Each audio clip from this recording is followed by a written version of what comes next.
If you're anything like me, you probably walked away from Act 4 of Krai's Archon quest wondering, what's the deal with these moon gates? Or maybe you're not like me and didn't ask this question because it is obvious that a moon gate is just a gateway to the moon that is opened by a moon goddess. Nothing more to see here, folks. But that's not even true because Thalindis opened a moon gate and she is not a moon goddess, although she is descended from the followers of a moon goddess and she did use a piece of the moon to do it. But you can't even blame this feat of hers on her lineage because according to the in-game quest summary, Dainsleif also opened a moon gate. He opened the one that we tossed Rerir through. What, you thought that was Columbina? No, apparently it wasn't. It was Dainsleif, and as far as we know, he doesn't have any moon fragments to work with. So if he has no moon fragments to work with, or no notable connections to the moon itself, then we must contend with the fact that other people, beyond those associated with the moon, can open moon gates. And whenever these oddities pop up, I have to investigate them. And through my investigation into this matter, I've started to suspect that the moon gates have a direct connection to the Abyss as well, because I'm pretty sure there are several instances beyond the contents of the Archon quest where someone attempts to open a moon gate, but instead of opening a path to the moon, they somehow opened a path to the Abyss. Now we can learn a lot by looking into these incidents. For example, we can figure out what the original role of the moons was supposed to be, and we can also get a clearer idea of what exactly happened to Rerir and Thalindis when they passed through the gate. And let me tell you, I got a lot of fun thoughts about all of this. Yes sirree babadoo, I do. But before we get into those thinky bits, let me introduce you to this magic black box I like to call the Red Magic 11 Pro gaming phone, the sponsor of this video and the best mobile gaming experience provider that I have ever had. And I'm not just saying that either. The all-new Snapdragon 8 Elite Generation 5 processor coupled with Red Magic's secondary gaming-specific Red Core R4 chip decreases both latency and power consumption so significantly that its 7,500 milliamp battery can handle you playing Genshin Impact for over 7 hours straight at 60 FPS. I tested it. Non-gaming performance is actually really impressive too at a whopping 34 hours of daily use and over 267 hours of standby time per charge. And charging is fast with 80-watt wired and wireless fast charging technology that completely tops up your phone in about an hour. And thanks to their innovative use of liquid metal cooling systems, cleverly placed heat sinks, and backup fans, your battery will stay healthy and cool for years. And you can even say goodbye to sweaty palms. Those suck for gaming because, they put moisture on your phone, and moisture usually causes your phone screen to freak out. But this is not a problem with the Red Magic 11 Pro, and it's all thanks to Wet Hand Mode. Yes, that's its real name. It's also probably my favorite feature this phone has ever put out. I'm a very outdoorsy person. I'm outside all the time, often in the rain or snow like I am right now. And it drives me bonkers when I try to use my phone and it just doesn't respond because it's wet. And that might be my favorite feature, but this little thing can fit so many more cool features in it, from the built-in shoulder triggers to a real 3.5mm headphone jack, and it also has a beautiful, bright, and crisp AMOLED display. And I've barely scratched the surface. So for a full list of specifications and features, check out the link to the Red Magic 11 Pro website and maybe pick one up for yourself. And once again, thank you very much to the Red Magic 11 Pro gaming phone for supporting this channel. Now that we're done being wet and wild with the phone, we can be wet and wild with the moon gates. As always, I'm going to start things off by talking about all of the confirmed information that we have about the moon gates before we start layering in all that spicy theory sauce we're so fond of. Most of what we know about the moon gates comes from Thalindis' fragmented memories. Now, Thalindis was a moon marrow researcher at Conria's Universitas Magistrorum. And yes, I'm saying that correctly. It is the game that is wrong. I do not care what you say. I cannot hear you. Now, according to Thalindis and Columbina, moon marrow is something like a power core of a moon goddess that only manifests after the moon goddess dies. Thalindis also describes it as a sort of portal in and of itself, so I've come to think of this little power ball as a link between the moon goddess and their moon.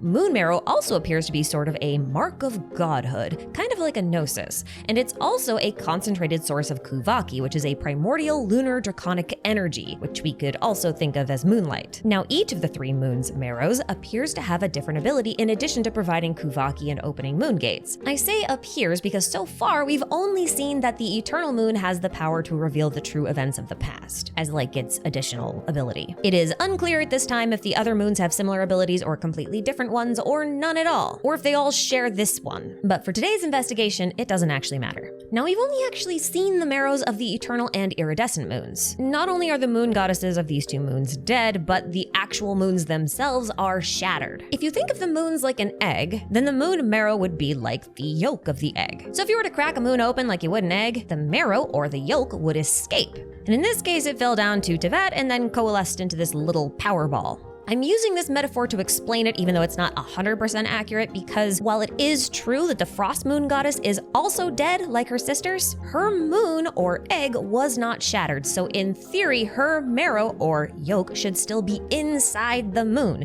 which is why, despite being the new avatar of the frost moon, Columbina does not possess a marrow of her own. It is still part of the frost moon, and it hasn't condensed into a power core the same way the eternal and iridescent moon marrows have. Now I hope that all made sense, because that is basically everything we know for certain about the moon marrow. It's a power source, a mark of godhood, and it's the key to opening a moon gate. Now moon gates are pretty simple. They are literally just gateways between Teyvat and a moon. But despite knowing exactly what a moon gate is, we don't really understand the nature of it or its true purpose. Because yes, it transports you from Teyvat to the moon, but why would it do that? Why would you need such a thing? And along that same line, why did the Lindis see it as an answer to her problems when all it seems to have done is killed her? And then that question leads to more questions, like how did passing through the moon gate lead to her memories getting entangled with Rerir's? Logically, I would expect this sort of memory entanglement to only happen if the two had passed through the gate at the same time, which they didn't. They went in separately. And that's led me to believe that Rerir must have done something to entangle his memories with the Lindis's. And after doing some investigation, I've come to the conclusion that Rerir ate the Lindis. I know that feels like a totally random and bizarre conclusion to come through, so I'm gonna spend the rest of this video walking you through my thought process. About midway through Fontaine, I became fixated on Eucharistic rites in Genshin, and I eventually wrote a whole theory about how Paimon's role as emergency food wasn't a joke, it was lore. That video has aged pretty well on the whole, so feel free to watch it if you want more context. But the basic ideas I had back then that apply to the present day have to do with this recurring pattern in Genshin of humans eating the flesh of gods and obtaining their powers and/or memories. And not just humans either. Because I started off that investigation looking into Genshin's consecrated beasts, who were once normal animals that ate the flesh of dead gods and thus obtained some of that god's power. That took me down the path to Jacob from the Narzissenkreuz questline, who ate the flesh of Elenis, who is an abyssal dragon, and kind of sort of godlike, and then Jacob turned into an iniquitous Baptist. So he ate abyssal dragon god flesh and gained some abyssal dragon god powers. It's all very Eucharist. Now, for those of you who don't know, the Eucharist refers to the ritualistic consumption of food or drink as if it were the flesh or blood of a deity. The practice comes from a few lines in the Christian Bible, like in Luke 22:19-20, where Jesus says, "This is my body which is given for you. Do this in remembrance of me," as he distributed a loaf of bread to his disciples for them to eat, as if it were his body. The idea here is that consuming the bread was like an act of honoring and remembering the sacrifice Jesus was about to make. This passage is followed by Jesus pouring wine and identifying it as his blood, which represents the holy contract between him and God, which then everyone drank. So they symbolically ate his flesh and then drank his blood. So when one performs the Eucharist rite, they are consuming blessed or consecrated bread as if it were the flesh of a god or messenger of God, and then they drink consecrated wine as if it were the god's blood. Doing so bestows God's blessing upon them, or to put it another way, it allows one to bask in or use the power of God for a time. Now, please keep in mind that blood in particular represents the covenant, which is a contract between man and God. And in biblical terms, whoever has a covenant has a mandate from God to do God's bidding. This frequently results in mankind being able to perform miracles, or at least those who have the mandate from God. I am obviously oversimplifying this a bit because the Bible is a very complex and deep text that's highly debated, so just cut me a little slack here, because I'm basically using this as an argument to say that drinking the blood of a god is a representation of a covenant, which is in turn a means through which mortals can obtain godly powers. Okay? So you drink blood and you get magic powers from God. That's the deal. Of course, that's only one half of the Eucharist, because we still have the whole bread is body thing, right? Well, in the same way, wine and blood represent a contract or covenant with God, bread or body represents remembrance, or in our case, memories. Now do you see where I'm going with this whole Rerir ate his fiancée and that's why they have entangled memories thing? Because if he partook of her flesh, or more tactfully, consumed her physical form, then he would ingest memories of her, right? Hence why her memories are inside of him. As for why he would do this or why this is even a valid train of thought, we're gonna need some more information. which is presented to us in the form of the moon marrow. So when the moon marrow was first introduced as a concept, I immediately fixated on how odd of a choice the word marrow was here. And to my surprise, it wasn't a localization error, as the original name, Yue Sui, translates directly into lunar marrow. Apologies for the poor pronunciation, although I've been practicing, my Chinese is still pretty bad. But if the term marrow was a deliberate choice, then it did beg the question, why is the core of a moon its marrow? Why wasn't it just called a core or something? But that's when I remembered some text from the finale of the Deep Gallery's artifact set. Now this set is extremely important because it describes how Nibelung was born alongside his little planet of Tevat and how he made the moons. So it's one of the most important pieces of written lore in the entire game, and you should read it on your own. And obviously there's a lot of really important information here that I just do not have time to go into today. So let me just draw your attention to the part that stuck out to me the most, which happens to be this line where Nibelung said, "If the tide of the abyss must come, then let my bones be the bulwark that shields Tevat." Which basically just sounds like he's going to use his body to protect the world, right? But not so fast, because later in the set it says, "The bones of the earth had been bound beneath fourfold shackles." And this is a reference to how the four shades are suppressing the original order of the world. And within the confines of this context, it does sound like the original order of the world should be Nibelung, right? Because if Nibelung was born alongside the world and is thus the spirit of the world and then became the world's bones, then he should be the bones of the earth, right? So the four shades of the heavenly principles should be the ones suppressing the bones of the earth, which should be Nibelung. But I don't think that's actually what this is saying. Because if you assume that Nibelung is like the spirit of the world itself, right? Because he was born alongside it, so they're kind of like two peas in a pod. And we know that Nibelung created the moons from the earth, and the moons were meant to guide and protect the world and also to instill an order upon it because they were the ones who spun the fate of the world originally, hence original order. And we also know that the heavenly principles never really interacted with Nibelung directly because Nibelung was not present during the time when the heavenly principles was conquering the world. So the fourfold shackles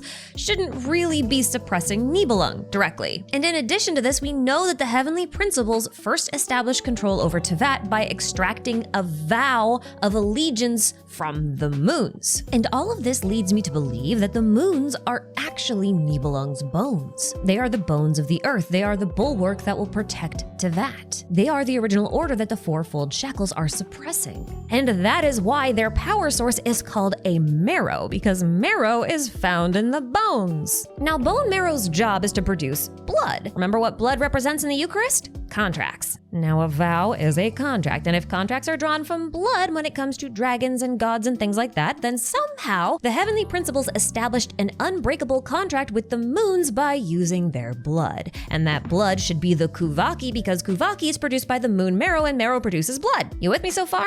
Excellent, we're not done. Now, dragons have been very closely associated with the power of creation, especially when it comes to Nibelung, but also when it comes to Neuvillette. And I would like to point out that Neuvillette was the, quote, heart of the primordial sea, and he circulated that primordial sea throughout the world, exactly like how a heart pumps blood through the veins of the body. And note that the primordial sea is the place where all life emerged from, so all life came from the world's blood.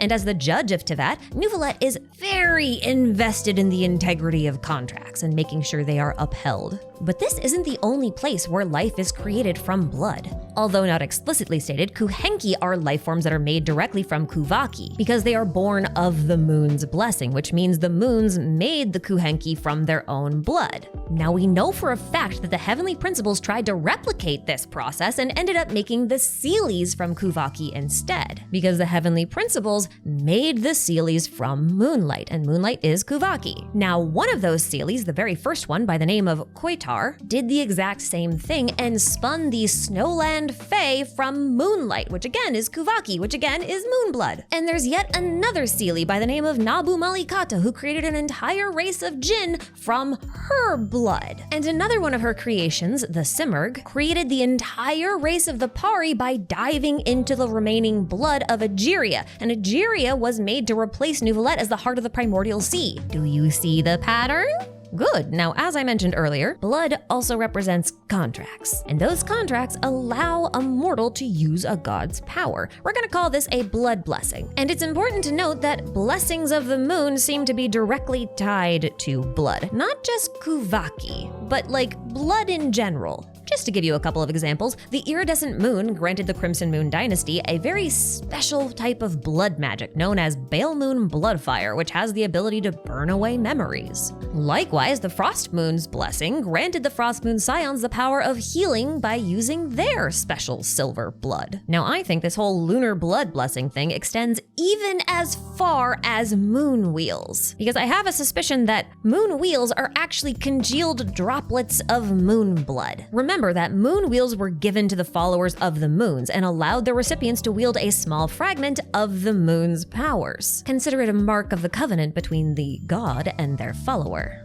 Moon wheels were later refined into visions, which do the same thing. In fact, the whole process of giving a vision includes the Archon of that element passing on a fragment of their elemental mastery to the recipient of that vision. It's very similar to a moon goddess giving a moon wheel to one of her followers. And it's not even weird that they both grant power over elemental energy, because as far as I could tell, the original elemental system was made from Kuvaki. Now, I know Yahaltakuten told us that elemental energy came from phlogiston, but I really think she was just telling us that because we were in Natlan and we would have been familiar with phlogiston. We hadn't come into contact with Kuvaki yet. And she's not lying to us either when she says it was made from phlogiston, because I suspect that Kuvaki is made out of both phlogiston and the primordial sea, as all three are the only primordial powers in Teyvat that we are aware of, if you don't include the abyss, but we'll come back to that. But I do think this is why Kuvaki comes in 3 colors: white, red, and blue. The red represents the primordial power of phlogiston, the blue represents the power of the primordial sea, and the white represents the union of both. All I'm really getting at here is that when you receive a vision or a moon wheel, you are receiving a drop of blood from either a moon goddess or an archon. And that little drop of blood is a contract between you and the deity that issued it to you. So long as you uphold your contract, you will maintain access to your powers. And this logic even applies to delusions, since we know that at least one batch of delusions was made from the crystal marrow, which grows from Orobashi's bones, which are now entangled in the earth. And fun fact, the composition of crystal marrow is very similar to the bony shell that consecrated beasts develop after they partake of the god flesh. Do you see how this all comes full circle? Now, I could go on, I could really go into the weeds with this, and I probably will in a future video because I have so much more to say about blood in Genshin, but you kind of get the idea now, right? Blood magic is dragon magic is Eucharist contract magic. And I really think this is why the whole bloodline purity thing comes up so often and is so important when it comes to stuff like Conrians and the Frost Moon Scions. In fact, certain curses like the Hilichurl's Curse of the Wilderness could just be the result of them breaching a contract that they made with their god. So different bloodlines would have different contracts. Therefore, they would experience different effects of different curses because their contract terms are going to be different. Now, I suspect the question all of you have right now is, how does all this blood moon magic stuff connect to Rerir and the Abyss and the Lindis's stuff and moon gates too? Well, my little scholar, in the Eucharist rites, you don't really drink blood, you drink a representation of blood, generally wine or some other consecrated alcohol. And in Genshin, the drinking of wine or other specialty alcoholic beverages is generally associated with the Abyss. To quote the Drunkard's Tale, what you call wine, we call the Abyss. Now, in Act 4 of Nodkrai's Archon quest, Durin and Albedo managed to convert a massive amount of abyssal energy released by Rerir into elemental energy, so Columbina would be able to use it. But the thing about this is that elemental energy is supposed to be refined Kuvaki, not abyssal energy. So if you can make elemental energy out of abyssal energy, then that implies that Kuvaki, elemental, and abyssal energy are all the same thing. It's the same substance in 3 different forms, kind of like how water can be a liquid, solid, and a gas. And if that's true, then it would explain how Rerir was able to convert the energy from the Kuvaki canon, which should be Kuvaki, into an abyssal form that he could use. In fact, it's possible that elemental energy is sort of like the transitional state between abyssal energy and Kuvaki. So the Abyss is wine, is blood, is Kuvaki, is contract, and is elemental energy. Now look, I know this argument is a mess and you probably think I'm just throwing random stuff at the wall to see what sticks, but for my next trick, I will attempt to tie all of these seemingly disconnected threads back to the moon gates and also explain why Rerir ate his fiancée, or at least is trying to. The moon gate that the Lindis entered was made according to her research into the Crimson Moon's marrow, which was corrupted by the Abyss. But it wasn't the Abyss that turned the moon red. It seems as though all 3 moons turn red when they sense danger. So when the Crimson Moon is described as horrified in Perrin Harry, it's probably because she was being consumed by the Abyss, and it's not that the Abyss turned her red. She's just naturally red when frightened. Now, this same book describes the iridescent moon's marrow as appearing to be one giant horrified eye that floats in the sky, which makes it sound an awful lot like the Lovecraftian outer god known as Groth, a comparison I've made several times now in several different videos, and one I still feel very justified making, because there's another quest in Nod Krai where you fuse red and blue Kuvaki into white Kuvaki, and that quest is called Colors Out of Space, and it got its name from a Lovecraftian short story about a similar topic. So there are multiple instances where the moon and moon-like power is referencing Lovecraftian horror. Now, the thing about Lovecraftian references in Genshin is that they tend to only show up when the Abyss is involved. So the connection to Groth with the iridescent moon makes sense because the iridescent moon is corrupted by the Abyss. But the Lovecraftian reference to the Colors Out of Space quest makes a whole lot less sense because it's just about Kuvaki, which is just a lunar power in general. And that made me wonder if the moons themselves are called treacherous because their true nature is more akin to tamed abyssal entities.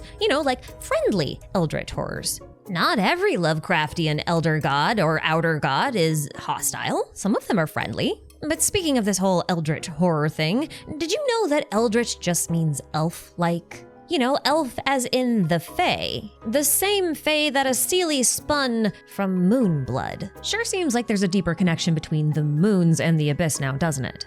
And you know what?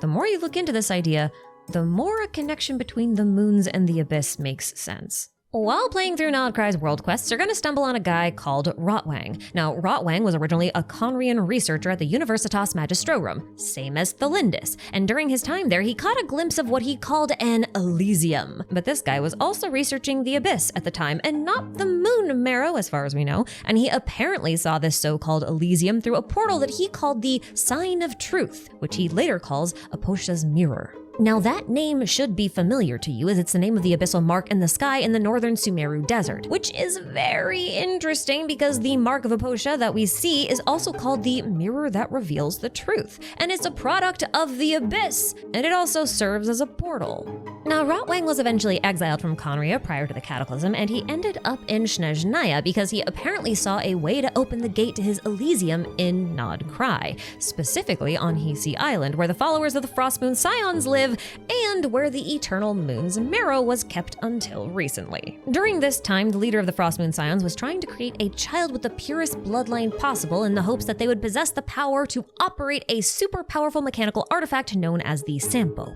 Now, the Sampo was a device created by the suspected second descender and Nibelung space bestie by the name of Voyager. Voyager helped the Seelie Koitar lead a rebellion against the Heavenly Principles at some point in the past, and while we don't have time to go into it right now, I will make a whole timeline video in the near future, but for now, the only thing you really need to know about this is that the Sampo was some sort of matter synthesizer, and it also had the capacity to generate or transmute a massive amount of energy. And it seems like the only known way to manipulate the Sampo was to use Kuvaki. Now, because Voyager and Koitar worked together to overthrow the Heavenly Principles, I strongly suspect that Voyager made the Sampo for Koitar since she was a Seelie who could also use Kuvaki to control the device. And I also suspect that this device's true purpose was to open a moon gate. That would make the Sampo something akin to an artificial moon marrow that Koitar could use to open a proper moon gate for herself. And this is a very bold claim that will not make sense just yet. Now, Rotwang wanted to use the Sampo to open a gateway to his Elysium, which is a little confusing because the Sampo should be moon-powered, right? And Rotwang's Elysium was connected to the Abyss, not the moon. So unless there is an overlap between the moon and the Abyss, including the Frost Moon and not just the iridescent moon, which is the one that's infected by the Abyss, then this whole thing doesn't make a whole lot of sense now, does it? Which is why I started wondering if Rotwang's gateway to the Abyssal Elysium and the Lindis' moon gate were actually the same thing. And if you can't tell by how I just pitched the Sampo as a potential artificial moon marrow that could open a moon gate, I do think this might be the case, especially because there are a lot of parallels between Rotwang and the Lindis' gateways. Now, Rotwang doesn't appear capable of using Kuvaki well himself, and it is heavily implied that he may have used a pure-blooded Frost Moon Scion by the name of Alia to open the gate for him using Kuvaki. Felindis doesn't need to be able to manipulate Kuvaki because she just took a fragment of the iridescent moon and used that to open the moon gate. Also worth pointing out that both Alia and Felindis are descended from moon-blessed tribes. Alia was blessed by the Frost Moon, and Felindis was blessed by the iridescent moon. Now, both Columbina and Felindis agree that an enormous amount of power is required to keep the moon gate open. Columbina can't keep a moon gate open herself because she lacks access to her marrow. Felindis, on the other hand, has direct access to the Crimson Moon's marrow, which is, again, part of the reason why she took a fragment of that iridescent moon, aka the Crimson Moon, which would have been steeped in the marrow's power, and used it to open the gate. Now, in Rotwang's case, I think the Sampo may have been able to replicate the same sort of effect that you would have gotten from a fragment of the moon or a moon's marrow, since it can generate or transmute enormous amounts of energy by design. So once again, that would make the Sampo a kind of synthetic moon marrow, which is a lot more likely than it initially sounds, but again, we'll get to that. Now, Felindis presumably died after passing through her moon gate. Likewise, Alia died trying to put a stop to Rotwang's plans, which involved him opening a gate or having her open the gate. And while we don't have any details on how she died, I suspect that she died passing through the gate just like Felindis. And because she died putting a stop to his plans, I think she may have pushed him into the gate and, followed him in, dying in the process. Because we do know Rotwang went through the gate, and we know that Alia's twin sister Isla had a prophetic vision of Rotwang rising from the depths of the abyss and returning to Tevat as an abyssal abomination. And I don't know about you, but that sounds an awful lot like what happened to Rerir, right? He passed through the moon gate, got torn to pieces, and then returned to Tevat in the form of the Wild Hunt. And I do think it's worth noting that Rotwang was originally from Tevat, and then he went to Conria and started doing his abyssal research. And this abyss research was technically forbidden, which is how he got exiled to Tevat in the first place. But the thing is, Rotwang was supposed to turn into a Hilichurl when he returned to Tevat, but he didn't because he had been steeped in the power of the abyss. So while it may not have been on the same scale as what happened with Rerir becoming a sinner, it is oddly similar, don't you think? Now, all of this could be circumstantial and coincidental. However, there is something in the Book of the Hymns of the Far North, which you can find in the Frost Moon Enclave, that sounds an awful lot like a moon gate as well. And it has a lot in common with the abyssal gate that Rotwang apparently opened. Prayer Song 16 describes how the Belyit Tsar, the former Cryo-Archon, wanted to open the gates of Pohjola. So he offered the third descender his daughter's hand in marriage if the third descender would open the gates for him. If the third descender refused to do so, then the Belyit Tsar was gonna have his daughter do it for him. And his daughter is a Tsaritsa. Now, the key word I want to focus on here is Pohjola, because in Finnish mythology, Pohjola is a land of ice and snow to the far north that either borders on the realm of the dead or literally is the realm of the dead. It depends on the myth or your source. This is noteworthy because opening the gates to Pohjola is what made the Heavenly Principles rip the third descender into pieces, which were then transformed into the 7 Gnosis. So the Heavenly Principles does not like it when people open these gates to this realm of the dead. Or is that just an assumption on our part? Are we just projecting and assuming that the Heavenly Principles is doing this as punishment? Or is it possible that the gates of Pohjola are actually supposed to be moon gates, and getting torn to pieces is just a side effect of passing through a moon gate? Consider, an Elysium is said to be found in both the Abyss and on the Moon, hence why the Frost Moon Scions intended to create or travel to an Elysium using the Sampo, and why Rotwang believed his true Elysium was in the Abyss. But it's important to remember that an Elysium isn't just a paradise, it's a paradise in the afterlife, meaning both the Abyss and the Moons are representing life after death. The afterlife, the underworld, the Sheol, whatever you want to call it. And based on this cutscene where you can see the Abyss on one side and the Moon on the other, as well as the circumstantial evidence that I've been laying out in this video, it seems like the Abyss and the Moons also share not just an association with the afterlife, but also a location. They're both outside the firmament. So it would make sense if opening the gate to one also led you to another. That could be why Rotwang was trying to access his Elysium in the Abyss by using a moon gate. It would also explain why Rerir returned to Tevat as the Wild Hunt, because in Norse mythology, the Wild Hunt is a procession of the souls of the dead. In fact, it's possible that the abyssal abomination that Rotwang was supposed to return as is also the Wild Hunt. And if the moons are indeed the afterlife, then it would make sense to me if one's physical form was not allowed to pass through a moon's gate into the afterlife, because only the soul should be able to reach the afterlife, right? Not the body. So it does make sense to me that passing through the gate would rip the body apart. It's not meant to transport that. And this is why I said it's possible that the heavenly principles did not punish the third descender for opening the gates the way the Hymns of the Far North book suggests they did. Instead, it feels far more likely to me that the third descender was ripped apart by the gate itself, and the heavenly principles merely salvaged their remains and placed them in the Gnosis. This would also line up with what happened to Rerir, because after returning from the gate in pieces, his only concern was finding his missing heart, and the Chinese name for the Gnosis is Heart of God. And perhaps that's why Columbina hints at the fact that a moon's marrow is similar to a gnosis. For what is the marrow of a moon but its heart? And based on all of this information that we currently have access to, I firmly believe that Nibelung had always intended for his moons to eventually become sort of spiritual arcs, if you will. After all, the only reason he made the moons is because Voyager warned him that the abyss would eventually consume him and his planet. So he decided to find a way to take all life on Earth into space with him so they could outrun the abyss forever. So the original purpose of the moon gate was to open a path between heaven and Earth for the purpose of a kind of rapture, if you will. And dragons are spiritual creatures by nature. They don't really have any attachment to their physical forms and would thus probably have no problem abandoning their bodies and living forever as spirits within Nibelung's lunar arcs. Although I will point out that if this is true, this could completely change our understanding of the events in Before Sun and Moon, because that book references the story of Noah's Ark while describing the means by which the heavenly principles created humankind's first civilization. Kukulkan Khan told us once that the heavenly principles kind of just tossed humans into Teyvat one day, and I can't help but wonder if the year of the Ark's opening, described in Before Sun and Moon, was actually a little bit literal, and that maybe the heavenly principles opened one of Nibelung's lunar arcs and then made the contents human-shaped, kind of like how Egeria turned the Oceanids into humans? Or alternatively, maybe they had a lunar arc of their own, and that arc became Irminsul. Because Irminsul is basically humankind's afterlife, and Ruka Devada does call herself a moon,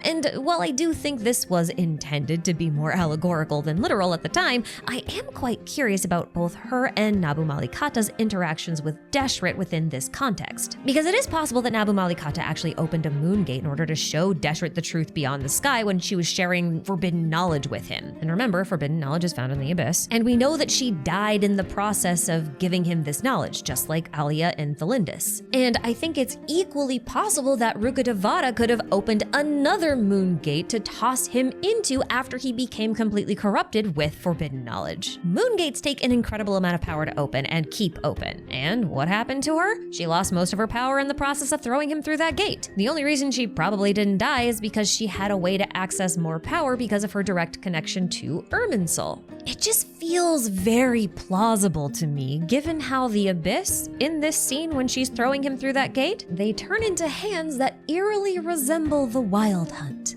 Also worth noting that it was Ruka Devada who planted the tree that projects the Mark of Aposha into the sky too, and we've already spent a lot of time connecting the Mark of Aposha to a moon gate. Big shout out to Farley and Mishri for highlighting these connections and reminding me of them, because I was a little hyper-fixated on the whole blood contract thing. But you know, all of this does make me wonder whether or not we're wrong about the Tsaritsa wanting to resurrect the third descender. Because I kind of feel like if she was really, really broken up over his death, then maybe she would have tried to do all of this kind of stuff, you know, thousands of years ago when he died, and not 500 years ago after the Cataclysm. Although you could make an argument that maybe something happened between then and now that changed things for her, but it's still worth second guessing, because like, the third descender opened the moon gate to the afterlife, right? So what if that's the Tsaritsa's real goal? To use the third descender's fragments, the Gnosis, to open a gateway to the moon and achieve Elysium. Or just create a brand new world, a new paradise. Because according to the Tsaritsa herself on the Shivada gemstone, and also Piero, who is carrying out her orders,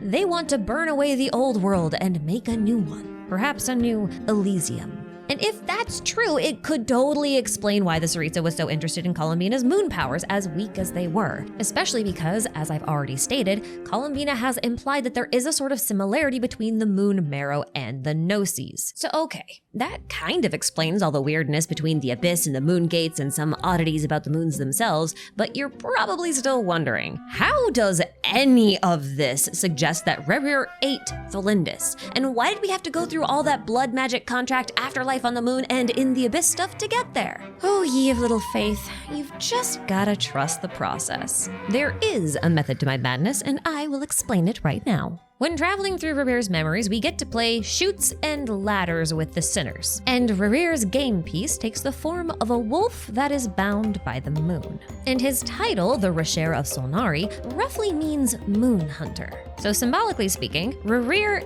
is a wolf who is bound by his obsession of hunting the moon, which makes him a perfect reference to the Norse myth of Hati, a celestial wolf that is endlessly chasing the moon. Legend says that once Ragnarok, also known as the apocalypse, arrives, Hati will finally catch and swallow the moon. So if Rerir is the wolf, then Thalindis is the moon that he's chasing, which is very fitting since she is from the Crimson Moon dynasty. And if the wolf eats the moon, then Rerir eats Thalindis, or at least what's left of her. And I think what's left of her after her passing through the moon gate is her heart. Again, not her literal physical heart, but like her spirit, the core of who she is. Because remember, Thalindis is likely dead. Passing through the moon gate likely killed her because, again, the moon gates are probably gates to the afterlife that are located on the moon. I think she knew this, and she passed through the gate fully intending to die. And if you're wondering why Thalindis told Rerir that she had somehow found a solution, like a way for him to live that normal life he always wanted, only to off herself by going through a moon gate, it's probably because she was likely talking about the two of them living in the eternal Elysium paradise of the afterlife found on the moon.